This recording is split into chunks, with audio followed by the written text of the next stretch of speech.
1.3 का है, ठीक है भाई। और comparing A1/V2 common now whether. क्यों भी कल करके देख लें, तो लिखवा तो दियो ये क्वेश्चन है। द फॉलोइंग कलिया के बारे में लिखवाया ना, pair of linear equation of consistent. देखेंगे भाई, बोलिए मत भाई। फर्स्ट क्वेश्चन है 3x + 2y = 5, 2x - 3y = 7। देखो भाई, कंसिस्टेंट और इनकंसिस्टेंट बताना है। तो कंसिस्टेंट के लिए कंडीशन होती है A1/A2 नॉट इक्वल B1/B2। एक तो ये कंसिस्टेंट के लिए, एक होती है A1/A2 equal B1/B2 equal C1/C2। तो ये दो कंडीशन तो होती है किसके लिए, कंसिस्टेंट के लिए। और एक कंडीशन होती है A1/A2 equal B1/B2 not equal C1/C2, ये होती है इनकंसिस्टेंट के लिए। आगे बात समझ में भाई। पहले इस कंडीशन को चेंज करेंगे हम किससे, लीनियर इक्वेशन की फॉर्म में। लीनियर इक्वेशन क्या होती है, ax + by + c = 0। तो जो ये इक्वेशन दी हुई है हमको, ये इस कंडीशन में नहीं है भैया।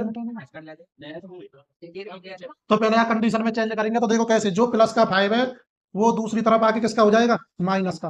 क्या 3x + 2 5 प्लस का 5 था किसका हो गया, माइनस का। ऐसे ही इसको करेंगे, तो 2x - 3y प्लस का 7 है किसका हो गया, माइनस का।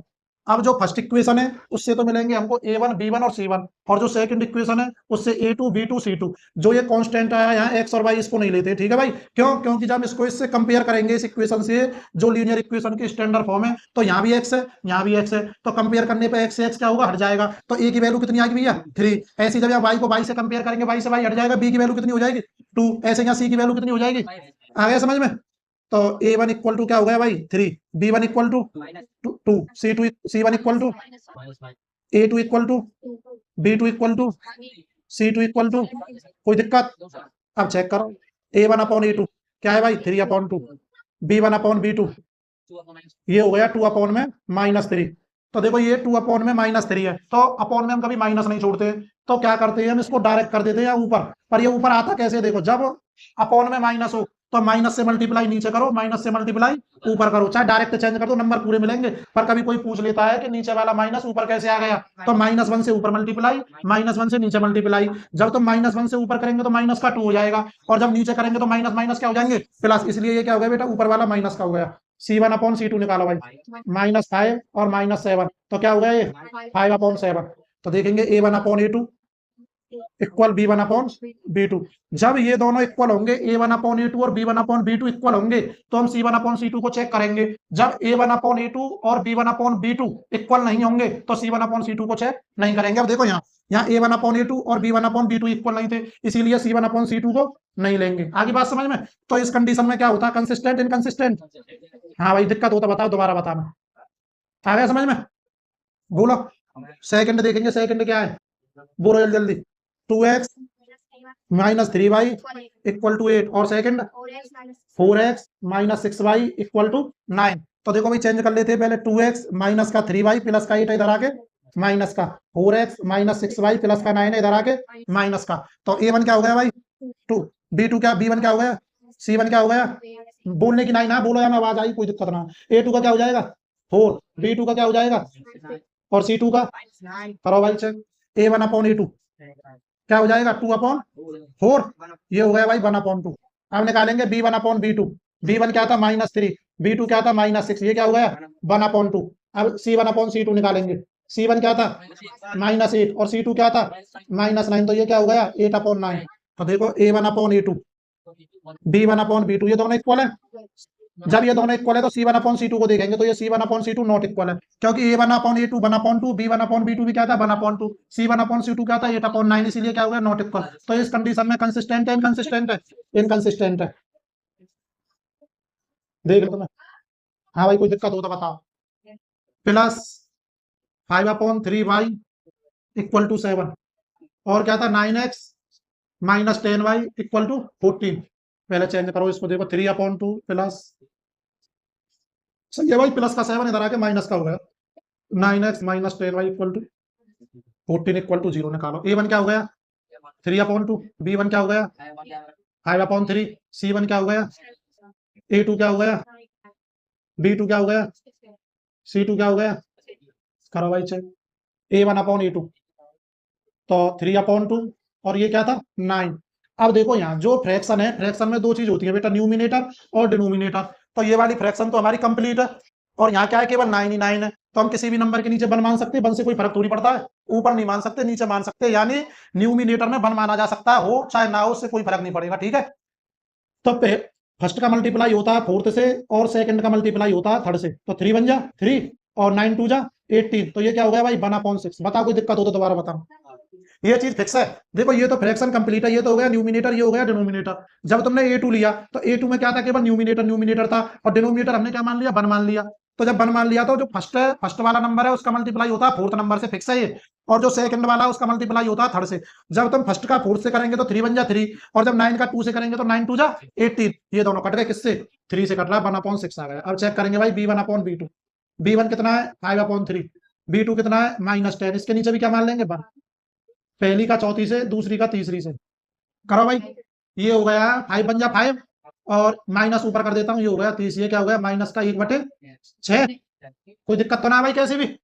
C1/C2, C1 कितना था -7, C2 कितना है -14, क्या हो गया भाई 1/2। देखो जब ये दोनों इक्वल नहीं है तो C1/C2 को देखेंगे ही नहीं, A1/A2 नॉट इक्वल B1/B2, क्या होगा इस कंडीशन में कंसिस्टेंट। आंसर शीट से मिला लो। और बताओ, और कोई बताना हो, और यूं कहें जी अगला बताओ तो अगला बताओ। हाँ भाई देखो ये वाला बताऊं 5वां, बोलो एक क्वेश्चन और बता दूं फोर्थ। अब बोले मत विच ऑफ द फॉलोइंग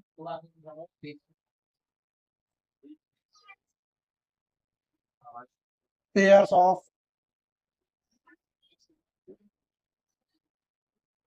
देख रही हो भी जाके समझ में ग्राफ ना आए हो, लीनियर इक्वेशन, हाँ कंसिस्टेंट।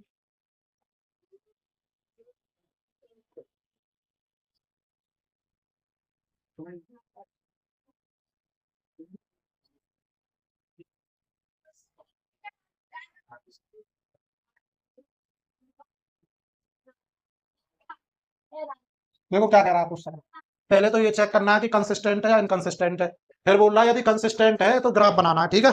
तो देखेंगे भाई फर्स्ट क्वेश्चन, x + y = 5, और सेकंड कंडीशन है 2x + 2y = 10। पहले चेंज करो इसको लीनियर इक्वेशन की फॉर्म में। तो देखो x + y = -5 = 0, 2x + 2y plus का 10 है बेटा, किसका हो गया माइनस का इक्वल टू। तो a1 कितना हो गया यहाँ सिया, a1 है a1 1, b1 c1, हाँ भाई a2 हो गया 2, b2 हो गया 2, और c2 हो गया माइनस का 10। करो चेक a1/a2, a1 बेटा 1, a2 है, b1/b2, b1 कितना है 1, c1/c2, -5 और -10, ये क्या हो गया भाई 1/, हो गया। तो ये हो गया a1/a2 = b1/b2 = c1/c2। तो ये कैसा है, अब वो बोल रहा है यदि कंसिस्टेंट है तो भैया ग्राफ और खींचना। तो देखो ग्राफ कैसे कैसे, ग्राफ के लिए बहुत सरल है, जैसे मैं बता रहा हूँ ऐसे ही काम करेंगे, ठीक है। देखो एक बार लेते हैं x = 0, और एक बार पुट करना है तुमको y = 0। चाहो तो 0 से भी कर सकते हैं, 0 से क्यों करते हैं, क्योंकि चक्कर 0 थे तो सरल रहे, 0 के सिवाय यदि तुम और कोई नंबर लेंगे 1 2 3 4 5 6, देखो जैसे सपोज करो जैसे तुमने और कोई नंबर लिया, 0 तो हम इसलिए लेते हैं क्योंकि ऑरिजिन है जो वो हमारा 0,0 हो जाता है। जब 0,0 हो जाता है तो 0 से तो कोई लेना देना नहीं होता, फिर जो x y की वैल्यू आती है डायरेक्ट उनको देखते हैं, बताऊंगा देखो कैसे आएंगी। और यदि तुम 1 2 3 लेंगे तो यहाँ पे जैसे 1 लियो तुमने 1 और y पे 5 आएगा, यहाँ 2 लियो तो यहाँ 2 आएगा, यहाँ 10 आएगा, तो यहाँ हिसाब से ग्राफ जाएगा, आंसर तो सेम आएगा, पर उसमें फिर दोनों पॉइंट देखने पड़ते हैं। और 0 को 0 लेते हैं x = 0 या फिर y = 0 का करते हैं तो ये 0 नहीं देखनी पड़ती है, बस इतना डिफरेंस आता है।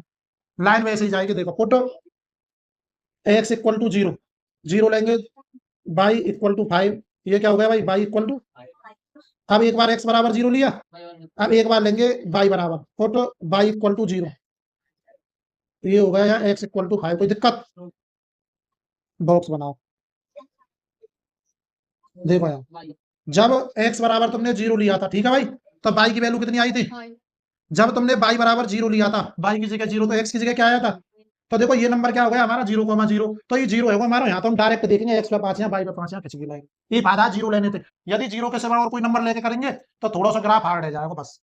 अब देखेंगे भाई सेकंड कंडीशन के लिए, 2x plus 2y equal to 10, put x equal to 0, बोले मत रे, मुंह बता मैं लूंगा कन्हैया से, क्या कह रहा हूँ, बाई की वैल्यू आ गई भाई 5।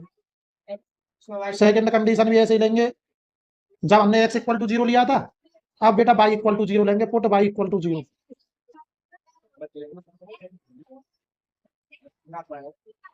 2x equal to 10, x equal to क्या आ गया देखो, x इक्वल टू 0 तो y इक्वल टू 5, जब y इक्वल टू 0 तो x इक्वल टू 5। अब ग्राफ कीजिए,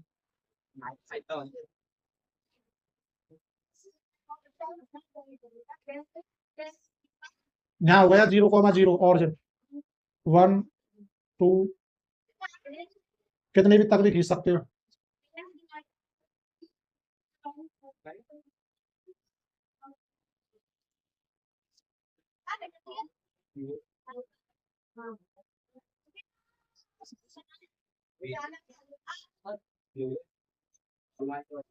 हाँ भाई, इतने में किसी को कोई दिक्कत आई हो तो बताओ पहले, आ गया भाई इतना समझ में? हाँ कोई दिक्कत? अब देखो यहाँ 0 को तो देखना ही नहीं है, यहाँ क्या है, एक्स पे 5 है और बाई पे 5 है, तो देखो एक्स पॉजिटिव ये रहा और बाई पॉजिटिव ये रहा, ठीक है भाई। अब इसमें भी यही लाइन है तो दोबारा शो करने की जरूरत नहीं है। तो देखो यहाँ जब x बराबर 5 आया था तो बाई बराबर क्या थी 0, जब यहाँ x 0 था बाई बराबर क्या था 5। अब दोनों पॉइंटों को लिख दो, एक था x plus y equal to 10, एक ही लाइन है दोनों की, इसीलिए दोनों पॉइंट एक ही लाइन पे आ जाएंगे। हो गया क्वेश्चन, बता। अगर एक ही मतलब एक लाइन में दो लाइन होती है